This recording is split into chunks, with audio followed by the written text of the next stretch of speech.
मंगलाचरण से आज शुरू करेंगे हम। ठीक है।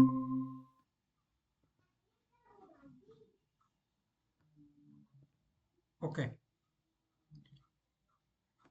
ॐ अज्ञानतिमिरान्धस्य ज्ञानाञ्जनशलाकया चक्षुरुन्मीलितं येन तस्मै श्रीगुरवे नमः। श्रीचैतन्यमनोभीष्टं स्थापितं येन भूतले स्वयं रूप कदा मह्यं ददाति स्वपदान्तिकं।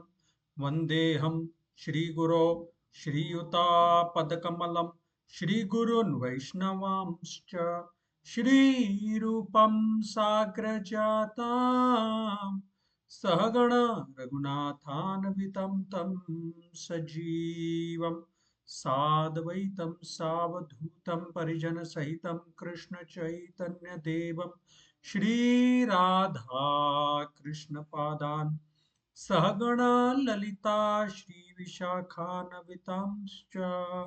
हे कृष्ण करुणा सिन्धु हे दीनबन्धु जगत्पते गोपेश गोपिका कान्त राधा कान्त नमस्तुते। तप्त काञ्चन गौरांगी श्रीराधे वृन्दावनेश्वरी वृषभानुसुते देवी प्रणमामि हरिप्रिये। वाञ्छाकल्पतरुभ्यश्च कृपा सिन्धुभ्य एव च पतितानां पावनेभ्यो वैष्णवेभ्यो नमो नमः।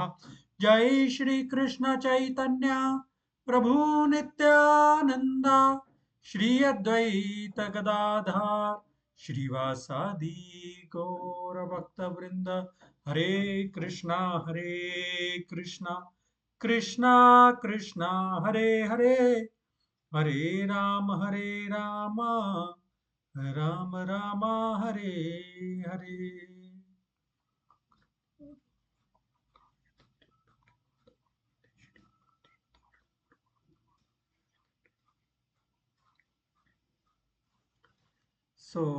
सबका बहुत बहुत स्वागत है आज के इस सत्र में। तो हम लोग क्विक एक रिकैप कर लेते हैं कि लास्ट सेशन में हमारे प्रभु जी ने और उदारे को प्रभु ने बड़ा अच्छा एक एक्सप्लेनेशन दिया भगवत गीता की महिमा के बारे में। तो आप में से किसी को कोई पॉइंट याद है जो वो बता रहे थे? उन्होंने गीता की महिमा के बारे में बड़ी सारी चीज़ें बताई कि भगवत गीता हमें क्यों पढ़नी चाहिए, क्या क्या महात्म्य है उसका। तो बताना चाहेगा इफ यू रिमेम्बर?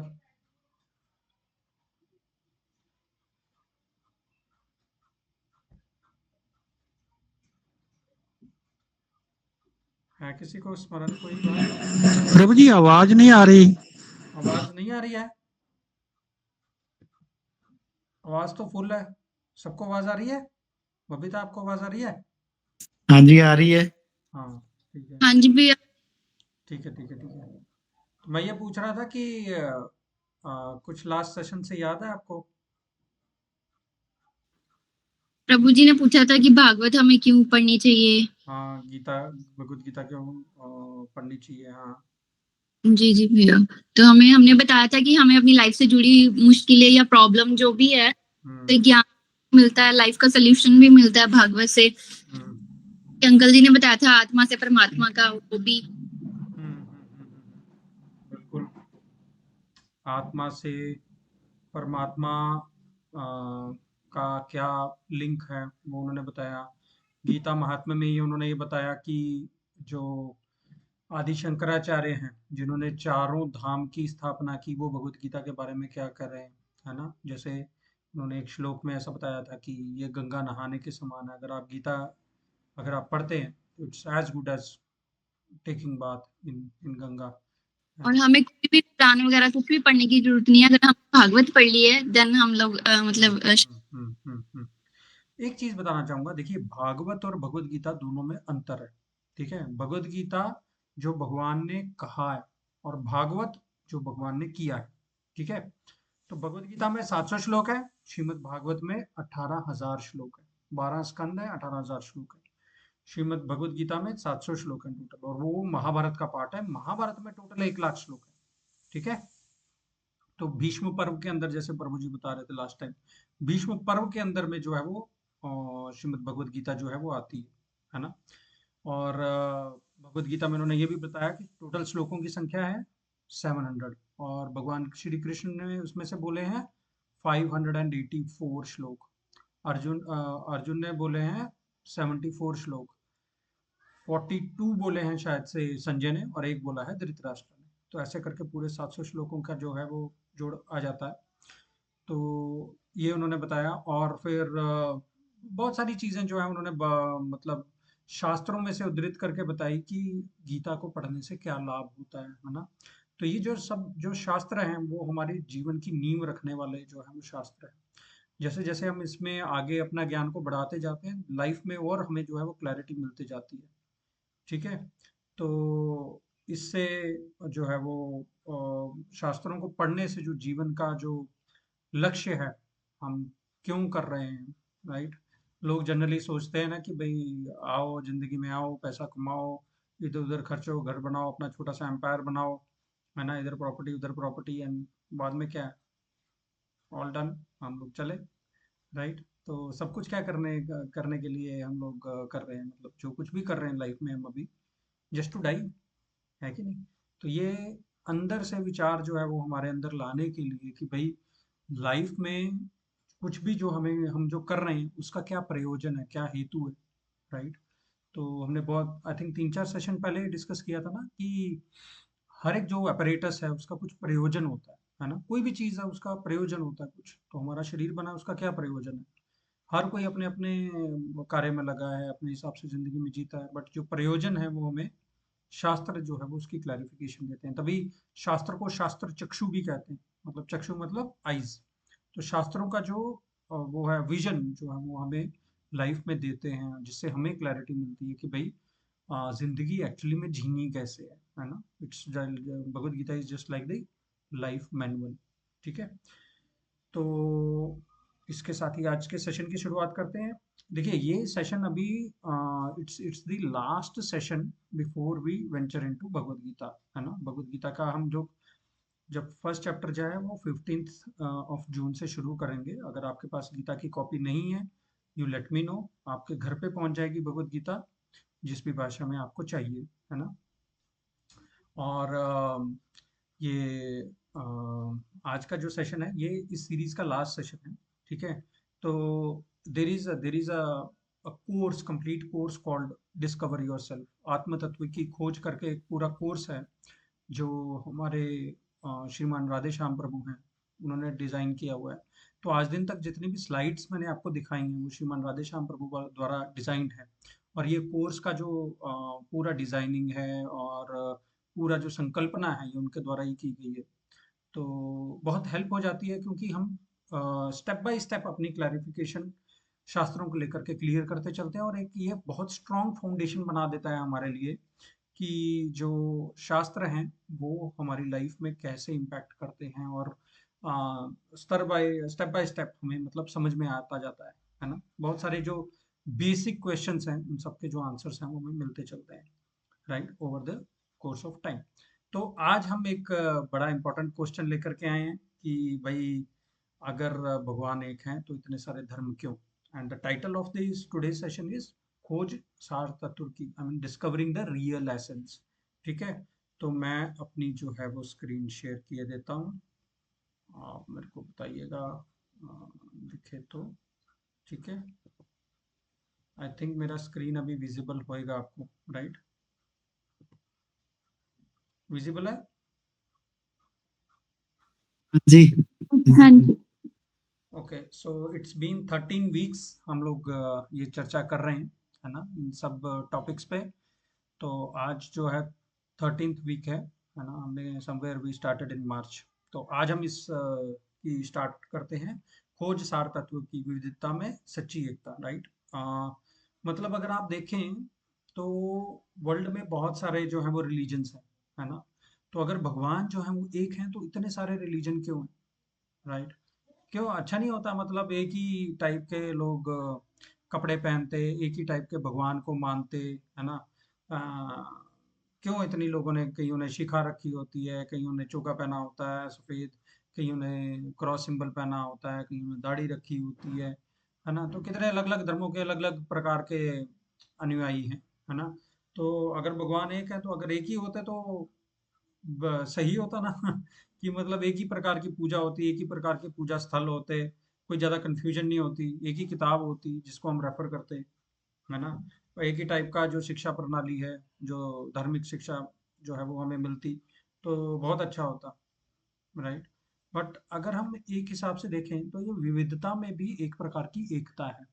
एक छोटा सा एग्जांपल दूंगा आपको। मतलब जैसे अगर आप देखो तो इंडियन आर्मी है, उसकी ड्रेस कौन से कलर की होती है? आई थिंक ग्रीन कलर की ड्रेस होती है। बीच में कई बार खाकी का वो मिक्स कर देते हैं, बट ग्रीन कलर की ड्रेस होती है। एयरफोर्स की नेवी ब्लू ड्रेस होती है, और नेवी की वाइट ड्रेस होती है ना। ये सब तीनों जो है वो अलग अलग अपने जो डिफेंस है उसको टेक केयर करते हैं, राइट। और तीनों का जो है मार्च पास्ट का तरीका भी अलग रहता है, अगर आप 26 जनवरी की परेड में देखो तो, है ना। और तीनों के सल्यूट करने के तरीके भी अलग रहते हैं, and the overall modus operandi जिसको हम बोलते हैं इंग्लिश में, they are different for all three. But तीनों काम एक ही कर रहे हैं, तीनों भारत देश की रक्षा के हेतु अपना जो है वो काम कर रहे हैं, राइट। तो उनका जो पर्पस है ना वो सबका एक है, राइट। तो वैसे ही जितने भी धर्म हैं, जितने भी पंथ हैं, इन सब का पर्पस जो है वो एक है, और वो है सर्वशक्तिमान सर्वव्यापक, है ना, जो भगवान है उनकी सेवा करने का जो इनका पर्पस है, राइट। तो हर कोई भगवान को अलग अलग नाम से बुलाता है, कोई वाहिगुरु बोलता है, कोई अल्लाह बोलता है, कोई क्राइस्ट बोलता है, या हम लोग जो भगवान बोलते हैं, राइट। तो ये सब लोग जो है वो पर्पस सबके अलग अलग हैं, बट पर्पस सबका एक है, बट तरीके सबके जो हैं वो अलग अलग हैं, राइट। जैसे मैंने पहले एग्जांपल भी बताया था, एक बार हमारे एक प्रभु जी जो है वो एयरपोर्ट पे चले गए थे, तो वहाँ पे एक प्रेयर रूम था, तो प्रेयर रूम में सभी धर्म के लोग जो है वो बैठे हुए थे। तो क्रिश्चियन जो है वो हेल टू द मैरी अपने उसमें प्रेयर में बोल रहा था, है ना, बाइबल पढ़ रहा था। जो मुस्लिम था वो अपनी नमाज पढ़ रहा था, है ना। और ये प्रभु जी भी हमारे चले गए जो अपने भगवान का नाम लेने माला करने वहाँ पे चले गए। तो मतलब हर एक धर्म के जो लोग हैं वो हर कोई मत्था टेक रहा है, हर कोई भगवान को प्रार्थना कर रहा है ना, अपने अपने हिसाब से, ठीक है। तो ये मतलब पर्पस एक सबका एक ही है कि हमें वो एक सर्वशक्तिमान भगवान को हमें आदर सम्मान देना है, हमें मानना है उनके जो भी रूल्स रेगुलेशंस उन्होंने इस धरती के लिए बनाए हैं, तो उन सबको मानना है, ठीक है ना। तो ये सब धर्मों का जो सार है वो इस तरीके से निकल के आता है कि इतनी विविधता है, पर अंडर दी हुड अगर हम लोग देखेंगे तो वो पूरी विविधता में भी हमें जो है वो एकता मिलती है, ठीक है ना। तो ये सब कुछ अगर हम एक दृष्टि से देखें तो सब एक जैसे ही हैं, मतलब सब बोलते हैं भगवान ऊपर की तरफ है, right. I mean they refer it by different name, but इस तरीके से जो है वो सारे धर्म जो है वो एक प्रकार से they are trying to serve the same purpose, ठीक है। सेम सृष्टिकर्ता पालन करता, है ना, सर्वशक्तिमान भगवान को सब लोग नाम भी ऐसे ही बुलाते हैं अपनी अपनी लैंग्वेज में, और रेफर भी इसी से करते हैं, and then they worship their own God, ठीक है ना। तो आज के सेशन के 3 मुख्य विषय रहेंगे। तो पहला कि इतने अनेक धर्म क्यों हैं, भगवान के बारे में हम लोग जो ज्ञान है वो लेंगे, ठीक है, अलग अलग धर्मों के। और लास्ट में हम लोग जो है वो शील प्रभुपाद के बारे में जानेंगे, जो कि he is the ambassador of the spiritual world, है ना, वो कैसे हैं, ठीक है। तो ये इससे हम लोग जो है वो शुरुआत करते हैं, ठीक है। तो सबसे पहले हम लोग इस चीज से शुरुआत करते हैं कि सारे धर्मों में, जैसे अभी मैं बता रहा था, they are trying to serve the same purpose, right. तो ऐसे अनेक धर्म क्यों हैं और क्या रीजन है, मतलब इनमें क्या सिमिलैरिटी है ना। तो जितने भी धर्म अगर हम लोग देखें तो there are many common things in them. हर एक जो धर्म है वो बोलता है कि अपने आध्यात्मिक गुरु से जो है वो आप संपर्क करें। गुरु बेसिकली कौन होता है? गुरु वो होते हैं जिन्होंने अपनी लाइफ में अपनी साधना के द्वारा एक प्यूरिटी लेके आ जाते हैं, वो अपने अंदर की सारी कंटेमिनेशन को वो निकाल चुके होते हैं, है ना। अपनी भौतिक इच्छाओं को उन्होंने दमन कर लिया होता है, right. He is in a way kind of living a perfect life in our eyes as per the scriptures, वो कोई भी धर्म क्यों। तो हर एक जो है ना धर्म में अलग अलग टाइप के जो है वो गुरु होते हैं। जैसे चर्च में आप जाओ तो चर्च में जाने पे आपको बिशप जो है वो वहाँ पे दिखेंगे, and they know their Bible, और जो भी ओल्ड टेस्टामेंट न्यू टेस्टामेंट उनका रहता है वो उसको बड़ी भांति जानते हैं, है ना। तो ऐसे मुस्लिम धर्म में भी जो है वो मौलाना रहते हैं, तो वो अपने कुरान से जो भी है ही they are trying to live their life by that way, है ना। गुरुद्वारा में ग्रंथी रहते हैं, है ना, और वो अपने पूरे ग्रंथ को जो है वो डीपली जानते हैं। और हमारे सनातन धर्म में भी जो है हर कोई जो है वो गुरु के पास जाकर के दीक्षा लेते हैं, है ना। But they there are people whom we should follow in every religion, right. तो किसी भी रिलीजन में जाएं तो ये सब जो सिद्धांत है कि हमें आध्यात्मिक गुरु से जो है वो संपर्क करना चाहिए, उनसे ज्ञान लेना चाहिए, उनसे प्रश्न करने चाहिए और उनसे सीखना चाहिए। ये सभी धर्मों में जो है वो कॉमन है। और हर धर्म जो है वो कहता है कि भगवान जो है वो एक है ना। और भगवान जो है वो प्रेम करने वाले हैं, वो हमें सहारा देने वाले हैं, राइट। सो शास्त्रों में ऐसा वर्णन आता है कि जो माँ और बच्चे का जो रिश्ता है इस दुनिया में सबसे विशुद्ध है। I mean it is the purest form of relationship. But कहते हैं भगवान का जो प्रेम है ना हमारे साथ में, वो लाखों मदर्स के प्रेम के समान है। I mean if one is able to realise that, उसका कोई फिर आपको मतलब वो जो प्रेम है वो उसका ये अगर रियलाइजेशन हो जाता है तो I mean you will not be able to, आपको किसी और जगह पे जाने की जरूरत नहीं पड़ेगी, राइट। तो सब धर्मों में जो है ना वो इस जो वो प्रेम है या रिलेशनशिप एस्टेब्लिश करने की जो बात की गई है, मतलब जैसे भगवान जो है वो हमारी गलतियों को माफ कर देते हैं, बड़े दयालु हैं, है ना, है ना। और हमारी सी थोड़ी सी जो भी हम लोग एफर्ट डालते हैं उसको भी बहुत बड़ा करके देखते हैं। तो इस प्रकार से जो भगवान है वो हमारे ऊपर जो है वो बड़ी कृपा करते हैं, है ना। इस प्रकार से वो जो है वो हर एक धर्म जो है वो लिखता है।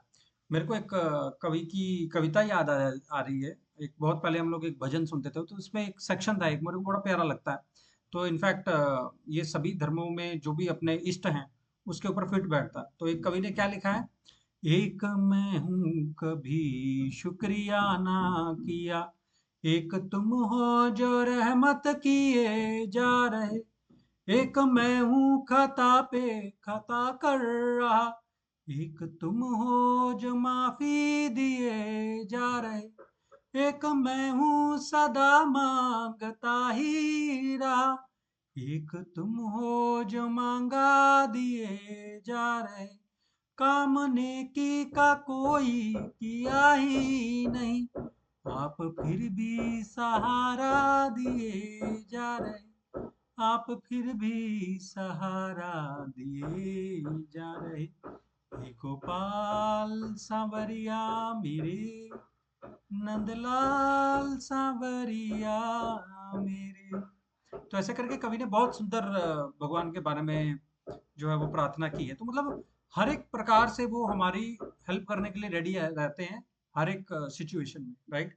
तो ये भी एक चीज जो है वो कॉमन है एवरी रिलीजन में। एक और चीज है कि भगवान के नियमों का पालन करना जरूरी है। I mean there are scriptures in every religion, तो उसमें कुछ रूल्स एंड रेगुलेशंस लिख रखे हैं, है ना। जैसे हम लोग किसी अगर कॉलेज में जाएं, यूनिवर्सिटी में जाएं, तो वहाँ पे हमें उसके रूल्स फॉलो करने पड़ते हैं।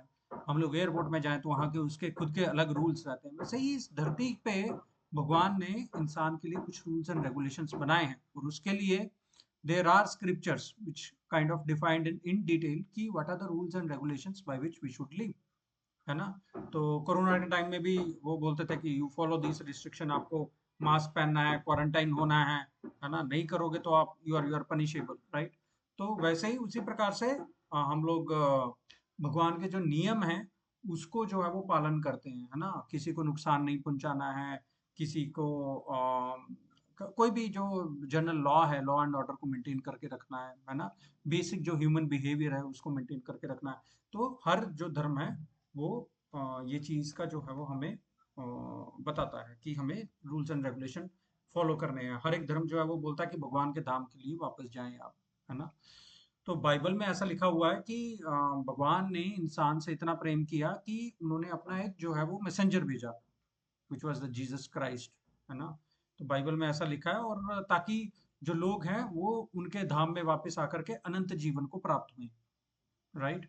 तो ये इस तरीके से बाइबल में लिखा है। कुरान में भी रूहानी दुनिया की बात की गई है, जहाँ पे बहुत सारे गार्डन्स हैं, then there are lot of places जहाँ पे बुढ़ापा मृत्यु नहीं रहती है ना।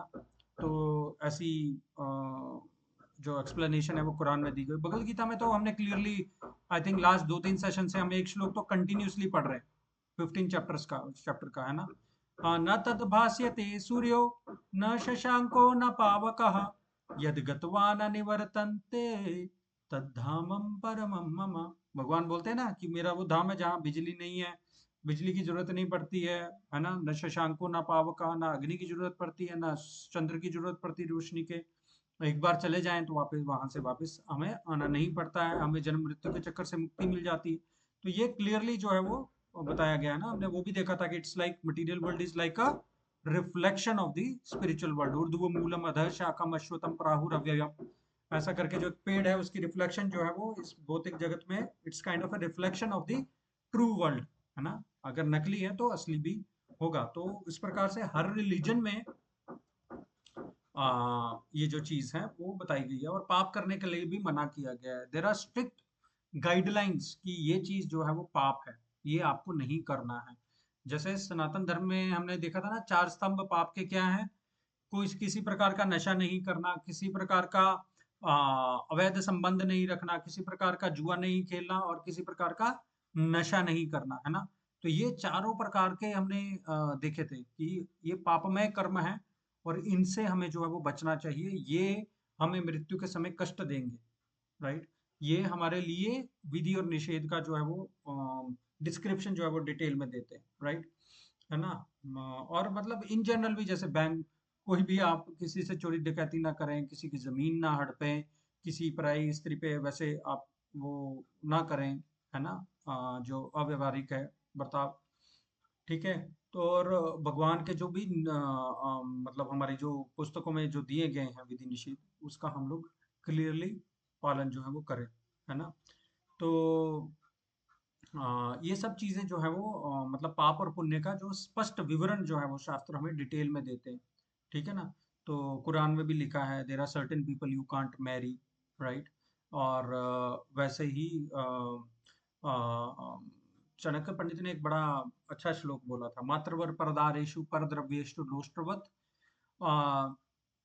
क्या था वो श्लोक, मातृवर परदारेषु परद्रव्येषु लोष्ट्रवत् आत्मवत् सर्वभूतेषु यह पश्यति स पंडिता। मतलब सबको जो है वो अन्य लेडीज को except your wife, you look them as a mother, है ना। परद्रव्येषु लोष्ट्रवत्, दूसरे की जो प्रॉपर्टी है उसको पत्थर के समान समझे आप, मिट्टी के समान समझे, है ना। आत्मवत् सर्वभूतेषु, सबको जो है वो अपने समान जो है वो ट्रीट करे। जैसे आप अपने को ट्रीट करते हैं, सबको उसी प्रकार से जो ट्रीट करने का प्रयास करें। एंड तो ये पश्यति स पंडिता, जब जो ये सबको जानता है वो पंडित है, वो कभी दुखी नहीं रहता, है ना। तो इस प्रकार से पाप और पुण्य का जो है वो क्लियर डेफिनेशन है वो हर एक शास्त्र में जो है वो दिया गया है। और ये तो हम पहले डिस्कस कर चुके हैं कि पवित्र नाम की कितनी महिमा बताई है। Hail to the Mary, Christians जो है वो जाप करते हैं माला पे, hail to the Mary, hail to the Mary. और जो मुस्लिम जो लोग हैं वो अल्लाह के 99 नेम्स जो है वो चैंट करते हैं, है ना। नाम की महिमा के बारे में जो वो बताया गया है। इनफैक्ट जीसस ऐसा बोलते हैं, O Lord thou art in heaven hallowed be thy name. मतलब आप स्वर्गों में निवास करते हैं और सबसे जो आपको पहुंचने का तरीका है इजी, वो दैट इज योर नेम, है ना। नाम संकीर्तन, हमारे इसमें शास्त्रों में भी आया, नाम संकीर्तनम यस्य सर्व पाप प्रणाश, है ना। सर्व पाप को खत्म करके जो हमें पवित्र बनाता है वो जो है वो भगवान का नाम, हरे नाम हरे नाम, हर नाम एव केवलम कलो नास्तेव नास्तेव नास्तेव यत् गतिरन्यथा, है ना। तो इस प्रकार से नाम की मैया, गुरु ग्रंथ साहिब में भी हमने देखा था, आनंद पया मेरी माए सतगुरु में पाया, है ना। सतगुरुता पाया, है ना। वैसा करके है ना, सच नाम आधार जिन भुखा सब गवाइया। तो मेरा जो आधार है वो सच्चा नाम है, जिसने मेरी सारी आध्यात्मिक भूख है जो वो मिटा दी है ना। तो वैसा करके नाम की जो है वो महिमा में सभी धर्मों को जो है वो बोला गया। और हर धर्म में लास्ट में है कि यज्ञ करने का जो प्रावधान है। यज्ञ करना बेसिकली जो शास्त्रों के हिसाब से भगवान विष्णु को प्रसन्न करना है ना।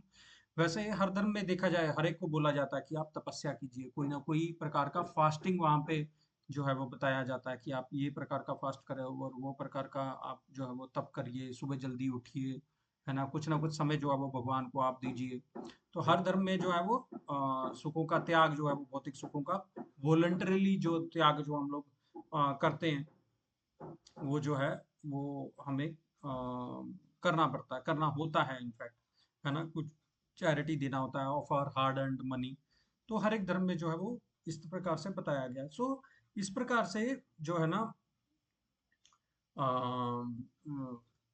हर एक धर्म में जो है वो बहुत सारी सिमिलैरिटीज हैं। तो ऐसा बोला गया कि हम जो है ना नास्तिक नहीं रह सकते, हमें धर्मनिरपेक्षता का वेश नहीं पहन सकते। मतलब धर्मनिरपेक्षता तो वो लोग आज ऐसा समझने लग गए हैं कि भगवान को भूल ही जाओ आप, भगवान को पिक्चर से ही निकाल दो आप, जबकि ऐसा नहीं है।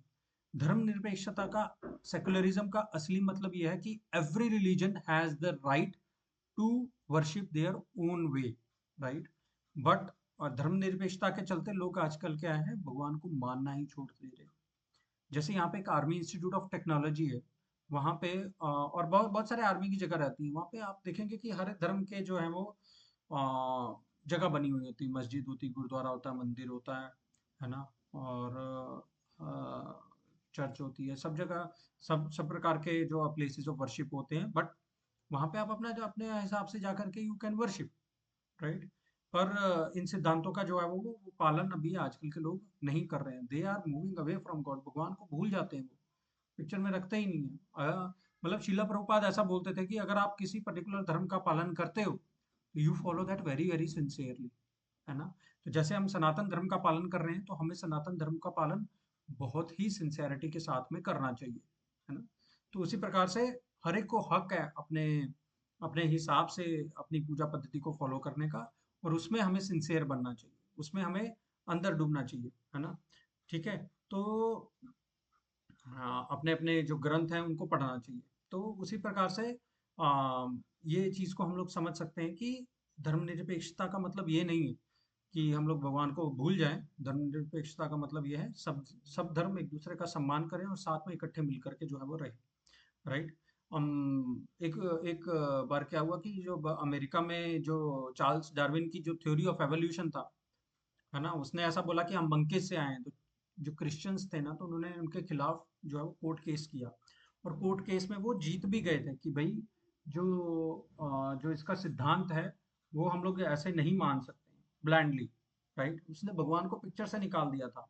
तब कोर्ट ने ऐसा बोला था कि नहीं, आप जा करके वहां पे बाइबल जो है वो स्कूल में पढ़ा सकते हो। बट वो कोर्ट ने क्या किया, उसको उन्होंने ऑप्शनल ऐसे रखा। आई थिंक जब मैं फिफ्थ सिक्स क्लास में था तो हमें भी रामायण और महाभारत ऐसे ऑप्शनल सब्जेक्ट जो है वो पढ़ाए जाते थे, है ना। तो बट इसका मतलब ये है कि हमें जो जो भी सब्जेक्ट्स हैं वो ऑप्शनल ना करके इसको मैंडेटरी करना चाहिए। पिछले दिनों एक बड़ी फोटो फेमस हुई थी, वो चल रही थी सोशल मीडिया पे, बड़ी वायरल। एक पुलिस वाला हाथ में एक बोर्ड लेकर के खड़ा रहता है और उसमें बोलता है कि जेल जेल में लोग आ जा करके लोगों को गीता पढ़ाते हैं। अगर यही काम उन्होंने स्कूल में कर लिया होता तो लोग जेल में ही नहीं आते, राइट। ऐसा करके वो बोर्ड में जो है वो लिखा रहता। तो इस प्रकार से जो शास्त्र है वो हमारी लाइफ की फाउंडेशन को एकदम क्लियर कर देते हैं कि क्या करना है हमें लाइफ में, and accordingly we live our life. ठीक है। तो इस प्रकार से हमें धर्मनिरपेक्षता का वेश नहीं धारण करना है, हमें अपने धर्म को बहुत सीरियसली और सिंसियरली जो है वो फॉलो करने का पूरा पूरा प्रयास जो है वो करना चाहिए। ठीक है। आगे देखते हैं मैथमेटिक्स का क्या लॉजिक बोलता है।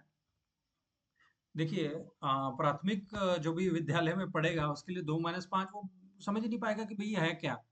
ठीक है ना। और जो उच्च विद्यालय वाला है, जो हायर स्टडीज कर रहा है, वो अंडरस्टैंड कर लेगा कि 2 - 5 -3 है। और जो ग्रेजुएट पोस्ट ग्रेजुएट हो जाएगा वो इसको एक फंक्शन के हिसाब से जो है वो इंटीग्रेशन में देखेगा, राइट। कैसे ए और बी का इंटीग्रेशन जो है वो होता है ना। सो उसी प्रकार जो है वो प्राथमिक लेवल पे जो है वो इस्लाम में ऐसा बताया गया कि आप सुअर और कुत्ते को छोड़कर सभी जानवरों की बलि के बाद जो है वो खाया जा सकता है। इसमें क्या रहता है, देखिए इसमें ऐसा बताया गया कि जो इस्लाम है ना, वहाँ पे आपको अगर किसी भी जानवर को मार करके खाना है तो what you need to do is you need to take it to masjid या फिर ऐसे धार्मिक स्थल पे आप लेके जाएं, उसमें कुछ उनको मंत्रोच्चारण करना पड़ता है, फिर I mean they do something to the animal, जिससे उसका रक्त निकलता है और बाद में वो जो है वो अपने प्राण त्याग देता है। उसके बाद में उनको बोलते हैं कि उसको क्लीन करो और उसके 8 पार्ट्स बनाओ, 8 पार्ट्स बनाओ, 8 हिस्से बनाओ, और 8 हिस्से में से 7 आपको दान दे देने और एक आपको अपने पास रखना है, राइट। सो सपोज कोई 70-80 हजार की जो गाय के साथ में ऐसा करता है, देन वो पूरा का पूरा प्रोसेस जो है वो उसको ऐसे बताया गया कि वो इस चीज के लिए डिस्करेज हो, उसको नहीं करना है ये, राइट। सो आपको समझ में आ रहा है ना सबको, जो बताया जा रहा है समझ में आ रहा है? हाँ जी, आप ओके हाँ यार। Okay perfect. तो मैं ये बोल रहा था कि पूरा का पूरा प्रोसेस ऐसे बनाया गया कि आप डिस्करेज होंगे सब चीज करने के लिए, राइट। एक दो जो इमाम हैं वो मैंने देखा है कि दे आर एक्चुअली वेजिटेरियन, और उनके बहुत सारे वीडियोस भी आते हैं, ठीक है। उसी प्रकार जो क्रिश्चियंस हैं वो ऐसा बोलते हैं, रोमन कैथोलिक जो है वो शुक्रवार को छोड़कर प्रतिदिन मांस खाते हैं, बट उनमें ऐसा बोला गया है कि आ, मतलब कि आप फ्राइडे को ही जो है वो कंज्यूम कर सकते हो नॉन वेजिटेरियन फूड, राइट। बाकी दिनों में नहीं कर सकते, बट उन्होंने अभी क्रम को पलट दिया है। I mean they eat every day, और उन्होंने भर के स्लॉटर हाउसेज और ये सब कुछ खोल दिया। इनफैक्ट अपने जो धार्मिक उनके फेस्टिवल्स रहते हैं उसमें भी ये प्रोफ्यूसली जो है वो यूज करते हैं इन सब चीजों को। तो एक प्रकार से जो शास्त्र का जो आदेश है उसको प्रॉपरली फॉलो नहीं किया जा रहा। बट जबकि सनातन धर्म में अगर आप देखें ना, तो पापमय जीवन का एक स्तंभ है, जो 4 स्तंभ मैंने बताया अभी तक, आई थिंक आपको याद हो जाने चाहिए, जो पापमय जीवन के 4 स्तंभ है ना। जो धर्म के 4 स्तंभ क्या है? दया, तपस्या, सत्यम और शौचम, राइट। तो दया के लिए है मांसाहार नहीं करना, तपस्या के लिए है अपना आपका किसी प्रकार का नशा नहीं करना, है ना। सत्यम के लिए है आपको जुआ नहीं खेलना, शौचम के लिए है आपको कोई भी अवैध संबंध नहीं रखना। तो ये धर्म के 4 स्तंभ है, और इसी के लिए इनमें 4 चीजों की मनाही है जो अधर्म के 4 स्तंभ है, राइट। तो इस प्रकार से जो है वो एक level of gradation of understanding across religions, but the purpose is same. मतलब ये हमें जो है वो ये बताता है कि अल्टीमेटली जो है वो मांस जो है वो हमें नहीं खाना चाहिए, राइट। समझ में आ गया? ठीक है। आदेश तीनों के अलग अलग दिखते हैं, लेकिन समानता है कि तीनों में किसी न किसी रूप में मांस खाने पे प्रतिबंधित किया जा रहा है, मतलब आपको रिस्ट्रिक्ट किया जा रहा है, आप नहीं करिए प्लीज, ऐसा करके बोला जाता है हर एक धर्म में। ठीक है जी। आगे देखते हैं अलग अलग धर्मों का कितने पुराने हैं। देखिए इस्लाम जो है वो 1300 वर्ष पुराना है। प्रॉफिट मोहम्मद जो है वो 1300 वर्ष पहले आए थे, और उन्होंने जो है अपने ग्रंथ जो है वो 1300 ईयर्स पूर्व जो है दिए। ईसाई धर्म जो है वो 2000 वर्ष पुराना है ना। और जीसस क्राइस्ट जो आए थे आई थिंक अभी 2025 चल रहा है, तो 2025 साल जो है वो पहले उन्होंने अपना अवतरण जो है वो इस धरती पे लिया। एंड देन बौद्ध धर्म जो है 2500 वर्ष है, महात्मा बुद्ध 2500 वर्ष पूर्व जो है वो इस धरती पे आए थे। भगवत गीता भगवान को अर्जुन ने 5000 वर्ष पहले बोली थी। एक बार एक लड़के ने मेरे को प्रश्न किया कि क्या प्रूफ है कि भाई भगवत गीता बोली गई थी। मैंने कहा कुरुक्षेत्र आज भी है, वो जगह आज भी है जहाँ पे भगवत गीता जो है वो बोली गई थी, राइट। तो ये सब चीजें जो है वो उस काल से जो है वो चलती आई हैं, और गीता का जो है वो फ्लो जो है वो नॉलेज का वो गुरु शिष्य से आगे बढ़ रहा है। लेकिन लास्ट में अगर मैं आपको पूछूं सनातन धर्म कहाँ तक जाता है, उसका कोई भी डेट जो है वो आप ट्रेस नहीं कर सकते कि सनातन धर्म कब से जो है वो चला हुआ है। ठीक है। सृष्टि के आरंभ से ही ऐसा है। मतलब सनातन धर्म का जो वेदों का जो ज्ञान है, भगवान ने सबसे पहले किसकी रचना की? ब्रह्मा जी की।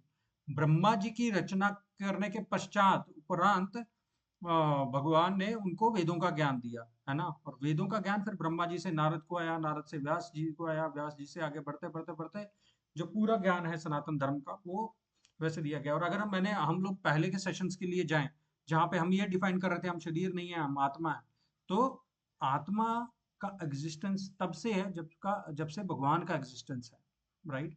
तो उसी प्रकार से सृष्टि के आरंभ से ही जो है वो हम लोग जो है वो यहाँ पे एग्जिस्ट कर रहे हैं। ठीक है जी। ये सब चीज आपको क्लियर है? ठीक है ना।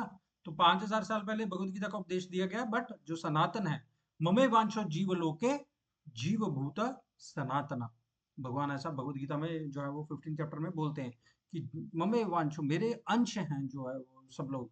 तो भगवान अगर अनादि हैं, उनका कोई ऐसा है नहीं कि जन्म भी नहीं है और मृत्यु भी नहीं है, वैसे ही हम लोग जो है वो आत्मा है ना। तो ये आत्मा और जो परमात्मा का ज्ञान है, जो सनातन धर्म में जो है वो दिया गया है, the relationship between body, the soul and the super soul and Krishna, जो भगवान है उनके साथ में, तो वो अनादिकाल से चल रहा है।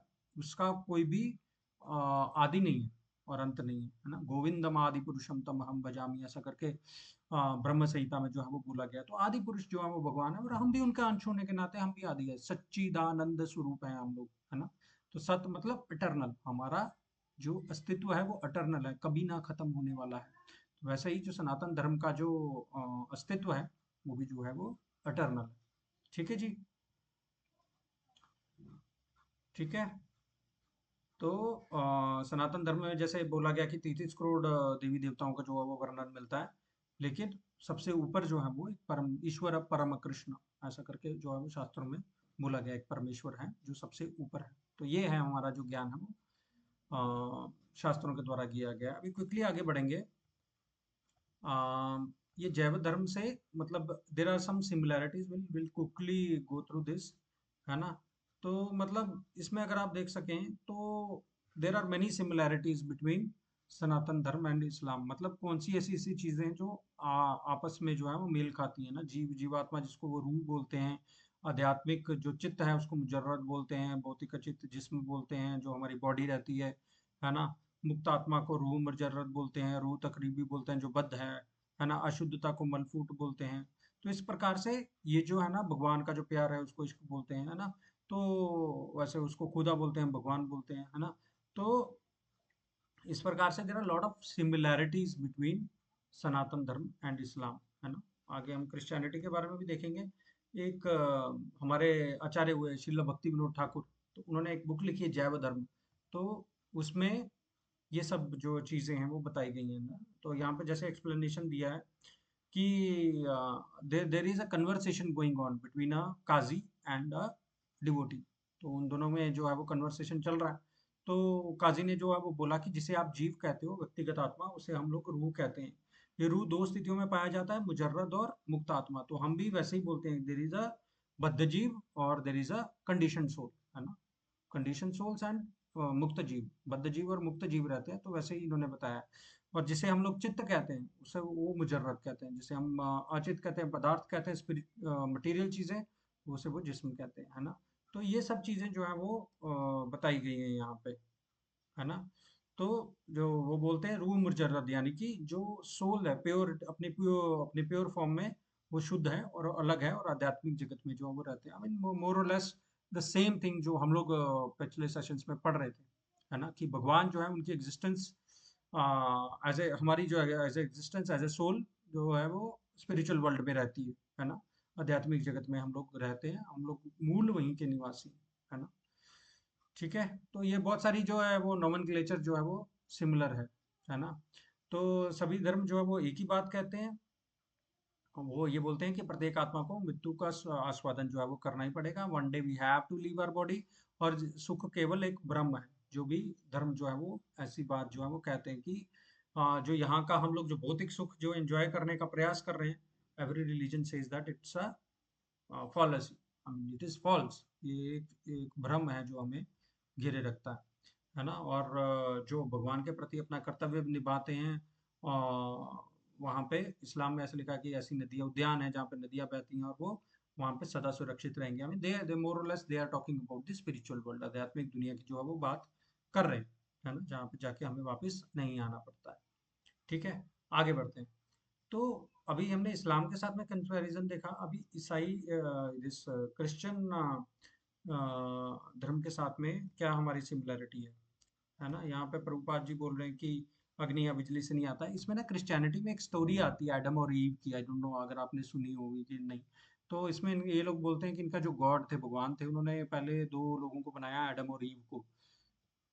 एडम और ईव को दो, एक लेडी बनाई और एडम, और एक जेंट्स बनाया एडम, और एक लेडी बनाई ईव। तो दोनों को उन्होंने बोला कि भाई मैंने आपको बनाया है, you don't go to this place जहाँ पे गार्डन ऑफ ईडन है, गार्डन ऑफ ईडन में मत जाना, वहाँ पे एक नॉलेज का ट्री है, वहाँ पे एक फल लगा हुआ है, आप वो मत खाइएगा, बस बाकी सब कुछ आप कर सकते हो। तो क्या हुआ, एडम किसी काम से निकला, तो जो ईव थी, ईव को सैटन सैटन को वो बोलते हैं शैतान, तो हम लोग जिसको माया बोलते हैं, दे कॉल इट शैतान। तो माया से प्रभावित होकर के उन्होंने उसको बोला कि तुम जाकर के वो फ्रूट जो है वो खा लो।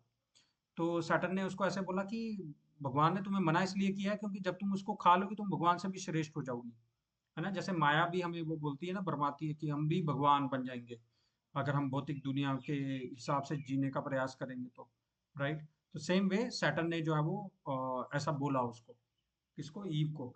तो ईव ने जाकर के वो वहाँ पे गार्डन ऑफ ईडन में चली गई और वहाँ पे द ट्री ऑफ नॉलेज से आधा फल जो है उसने आधा खा लिया।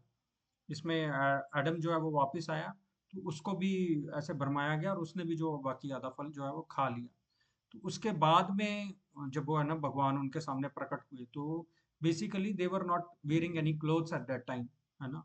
पर जैसे ही भगवान उनके सामने आए, उन्होंने फटाफट कुछ ना कुछ ढकने की अपने आप को कोशिश की। तो वैसे वो कहा जाता है वहां पे कि वो बॉडीली कॉन्शियसनेस में आ गए थे, शारीरिक चेतना में जो है वो आ गए थे। तो फिर भगवान ने उनको क्रोधित होके बोला कि भाई नहीं, अगर आपने ऐसा किया है तो मैं आपको इसका दंड दूंगा। तो जो लेडीज है उनको गर्भ धारण करना पड़ेगा और जेंट्स हैं जो उनको कड़ी मेहनत करनी पड़ेगी अपनी लाइफ में। तो इस प्रकार से आई mean they have this story, but the thing is हमारे यहाँ पे भी सनातन धर्म में भी इस प्रकार की स्टोरी आती है, जो सृष्टि के स्टार्टिंग में भगवान ने मनु और शतरूपा को जो है वो बोला, मनु और श्रद्धा भी बोलते हैं उसको, है ना। तो इस प्रकार से जो है वो सिमिलैरिटीज हैं हमारे यहाँ पे भी, है ना। तो जैसे अभी प्रलय आती है तो ऐसा बोलते हैं कि सत्यव्रत मुनि और मार्कंडे ऋषि जो हैं वो एक बोट में सभी स्पीशीज को जो है वो बचाते हैं। तो इसमें भी क्रिश्चियनिटी में भी नोआ, NOAH, नोआ और आर्क, ARK, ऐसे करके एक कहानी है जिसमें वो ऐसा बोलते हैं कि नोआ जो है वो एक इनके क्या बोल सकते हैं, रिप्रेजेंटेटिव हैं जीसस क्राइस्ट के। वो सबको बचाएंगे, वो इतनी बड़ी शिप बनाएंगे जहाँ पे हर एक स्पीशीज को वहां पे रखा जाएगा and they will preserve them, right. तो उसी प्रकार से जो मार्कंडे ऋषि और सत्यव्रत मुनि की जो स्टोरी है वो बहुत कुछ मेल खाती है। तो उसमें भी वो बोलते हैं कि वो बचाते हैं एक बोट बना करके सबको, है ना। तो इस प्रकार से वो जो सनातन धर्म में है बताया गया है। I mean there are many similarities जो इन दोनों में कॉमन है ना, सनातन धर्म और इसमें। तो जैसे ये मेरा परम धाम ना तो सूर्य चंद्र के द्वारा प्रकाशित होता है, ये श्लोक हमने अभी पढ़ा है ना, न तद भासयते सूर्यो न शशांको न पावक, 15.6। और मैं ना तो सूर्य से चमकता है, ये हमारे श्वेताश्वतर उपनिषद में आता है कि ना सूरज से चमकता है, ना चंद्रमा से और ना तारों से, ये ना बिजली से चलता है और अग्नि से तो बिल्कुल भी नहीं, वह स्वयं चमकता है और उसके पीछे सब कुछ जो है वो चमकता है। तो ये आध्यात्मिक जगत के बारे में किया गया है। और यहाँ पे ईसाई धर्म में भी यहाँ पे बोला गया है, वहाँ ना कोई रात होगी और जो भी और ना तुम्हें मोमबत्ती की जरूरत है, ना सूरज की रोशनी की जरूरत है। भगवान वहाँ पे जो है वो प्रकाश देते हैं और हमेशा हमेशा के लिए वहाँ पे भगवान जो है वो शासन करते हैं। तो ये इनके शास्त्रों में ऐसा जो है वो लिखा हुआ है। तो मोरलेस ये सब जो है वो चीजें यहाँ पे बताई गई हैं। और भगवान भी भगवत गीता के 7.2 में बोलते हैं ना कि मैं तुम्हें अभी पूर्ण रूप से जो है दिव्य ज्ञान जो है मैं दूंगा, और तुम्हें इसको जान लेने के बाद तुम्हें कुछ भी जानने के मतलब रहेगा नहीं, राइट। और यहाँ पे अगर आप देखें तो जीसस भी ऐसा बोलते हैं कि मेरे को बहुत कुछ कहना है बट मैं तुम्हें इसे कह नहीं पा रहा हूँ, है ना, मैं कह नहीं सकता क्योंकि तुम इसे सहन नहीं कर पाओगे। तो जीसस ने भी जो नॉलेज जो है वो उनको दिया, बट उन्होंने फुल नहीं, हाफ नॉलेज जो है वो अपनी किताबों के माध्यम से जो है वो दिया, है ना। तो इस प्रकार से there are many similarities between Christians and Sanatan Dharma, but संदेश जो है उनका एक ही है कि जो हम अपने शास्त्रों को जो है वो सीरियसली जो है वो फॉलो करें, ठीक है ना। तो इस प्रकार से हम लोग जो है वो आगे बढ़ते हैं, ठीक है। अभी वैदिक काल में जो वैदिक ज्ञान की जो है वो गहराई के बारे में हम लोग बोलते हैं कि जो वेदों में जो नॉलेज दी गई है ना, वो it is very very deep in comparison to what is given in other scriptures. अगर हम लोग वैसा देखें तो जैसे क्रिश्चियनिटी में बोला गया है let there be sun and then there was light, right. But अगर आप हमारे सनातन धर्म के शास्त्रों में देखोगे तो एक पूरा डिटेल में दिया गया है ना। सबसे पहले कि किसकी चीज की उत्पत्ति हुई, आकाश की उत्पत्ति हुई, उसका जो एट्रीब्यूट था वो, मतलब उससे जो उत्पन्न हुआ वो था शब्द, है ना। तो फिर जो शब्द है, शब्द से जो है वो वायु आई, है ना। जैसे हम ताली बजाते हैं तो थोड़ी वायु भी निकलती है ना, तो शब्द से जो है वो वायु आई, है ना। और फिर वायु से जो है वो अग्नि निकली, है ना। अग्नि वायु के बगैर अग्नि जो है वो जल नहीं सकती, राइट। अग्नि से जो है वो जल आया, ठीक है। अग्नि की उत्पत्ति से जल आया, और जल की उत्पत्ति से जो है वो पृथ्वी आई। तो इस प्रकार से श्रीमद् भागवत के ना सेकंड कैंटो के 5th चैप्टर में ये पूरा डिटेल में जो है वो दिया गया है विवरण की, कैसे कैसे हर एक जो है वो, मतलब धरती के 24 एलिमेंट्स हैं, और इस ज्ञान को जो है वो सांख्य योग बोलते हैं, सांख्य योग। तो ये जो ज्ञान है, सांख्य ज्ञान, वो डिटेल में दिया गया है श्रीमद् भागवत के 3rd कैंटो में, है ना। तो उस प्रकार से जो है वो सबसे सूक्ष्म तत्व जो है वो शब्द है, और शब्द से ही जो है वो सब कुछ आया। और पृथ्वी जो है जिसमें सब जो गुण होते हैं, रूप रस शब्द स्पर्श गंध, है ना। तो ये सब कुछ जो है वो पूरा डिटेल में दिया गया है, कैसे मतलब जब ब्रह्मांड की रचना हुई तो अ, ब्रह्मा जी उत्पन्न हुए, और उनकी उत्पत्ति से ही जो है पूरा सूर्य की उत्पत्ति हुई, है ना। तो पूरा डिटेल में जो है वो श्रीमद् भागवत में इसका जो है वो वर्णन दिया गया है ना। सो बहुत डिटेल में नहीं जाऊंगा, देर आर मेनी, इसमें एसोटेरिक भी हो जाता है, गुड़ भी हो जाता है, ये कि प्रधान है और एक महत्त्व है, उसमें उत्पत्ति कैसी हुई है। हम लोग ये लेटर स्टडीज में भगवत गीता की जब हम और गहराई से जाएंगे तो इसका हम लोग डिटेल्स जो है वो देखेंगे। बट मोटा मोटा कहने का भाव ये है कि सूर्य की उत्पत्ति, चंद्र की उत्पत्ति या बाकी सब चीज़ों की उत्पत्ति जो वैदिक ज्ञान में दी गई है वो बहुत गहराई से जो है वो दी गई है ना। ऐसा नहीं है कि यहाँ पे प्रकाश होगा तो प्रकाश हो गया, यहाँ पे पृथ्वी हो, वहाँ पे पृथ्वी हो गई, तो ऐसा वैदिक ज्ञान में जो है वो नहीं दिया गया है ना। और है ना, तो कि जैसे भगवान जो है वो यहाँ पे श्रीमद् भागवत ब्रह्मांड के साथ साथ सभी जीवों की रचना कैसे होती है, इसका चरण दर चरण जो है वो जानकारी जो है वो हमें देता है। मतलब यहाँ पे जैसे भगवान विष्णु जो है वो लेटे हुए स्लाइड में, अगर आप देखो तो उनके पोर्स में से अनंत ब्रह्मांड जो है वो निकलते हैं। और हर एक ब्रह्मांड में ये जो विष्णु जी लेटे हुए ना, इनको कारणोदक्षाई विष्णु बोलते हैं। वहां से जो ब्रह्मांड निकलते हैं उसको उसके अंदर में भी विष्णु जी बैठे होते हैं। वो यहाँ पे विष्णु जी ऐसे लेटे हैं कारण जल में, उसमें वो सर्पों की शैया पे संकर्षण जिसको बोलते हैं, उनकी उसके ऊपर वो जो है वो लेटे रहते हैं, और उसको बोलते हैं गर्भोदक्षाई विष्णु। गर्भोदक्षाई विष्णु जी की नाभि से ब्रह्मा जी की उत्पत्ति होती है। तो जितने ब्रह्मांड इनकी बॉडी से निकलते हैं उसमें एक एक ब्रह्मांड में ब्रह्मा जी की नाभि से, उनकी भगवान की नाभि से ब्रह्मा जी की जो है वो उत्पत्ति होती है।